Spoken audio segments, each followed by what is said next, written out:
All right, thank you, Tony. And as Tony said, it's still too early to know what kind of an impact, if any, Joaquin may have on our area. But precautions are already being taken in some coastal communities. Our Pinpoint Weather team coverage continues live from Newport with Eyewitness News reporter Susan Campbell. I just spoke with Newport's mayor. She tells me she's getting regular updates from the governor's office, and she says Newport is prepared to handle the effects of this storm if it should come here.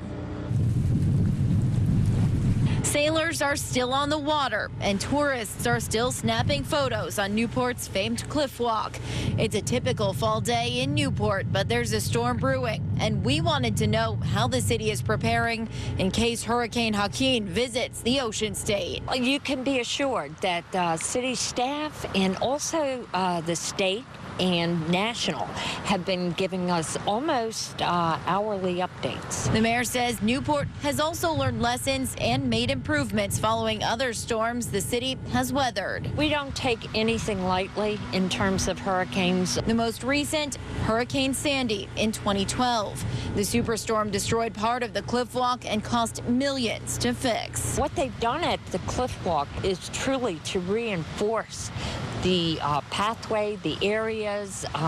They've done all sorts of upgrades on the cliff walk. I think the cliff walk is going to be fine. But this may be a different story. The mayor tells us the roofing at the city's Gateway Center was ruined during Sandy and still hasn't been repaired. We're in negotiations right now to try and get that fixed. And I just can't imagine, if they take another hit, what's going to happen. Coming up new at 6, DEM's message for boaters. Live in Newport with the mobile newsroom, Susan Campbell, Eyewitness News. Thank you, Tony. Our Pinpoint Weather team coverage continues now. Joaquin's potential impact on southern New England could affect those both on land and at sea. New at 6, the Department of Environmental Management's message for boaters. Eyewitness News reporter Susan Campbell is live in Newport with the East Bay mobile newsroom. It's really very simple. If you have a boat at a dock or on a mooring like one of these, just make sure it's secure. As Hurricane Joaquin threatens the East Coast, the Rhode Island Department of Environmental Management is keeping a close eye on the powerful storm. We're obviously concerned because we're still in somewhat of the tail end of the recreation season. We have active recreational and commercial boaters out there.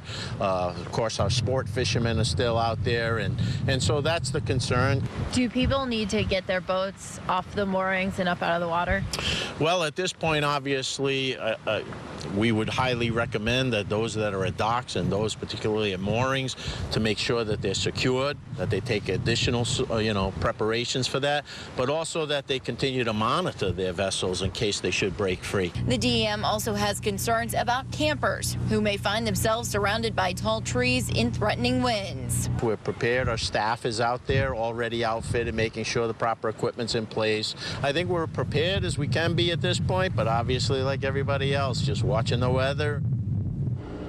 Everybody's watching the weather. Today, I also spoke with Newport's mayor. She says she's confident that the cliff walk would be fine if a storm were to hit this area because of repairs and improvements that were made after Hurricane Sandy.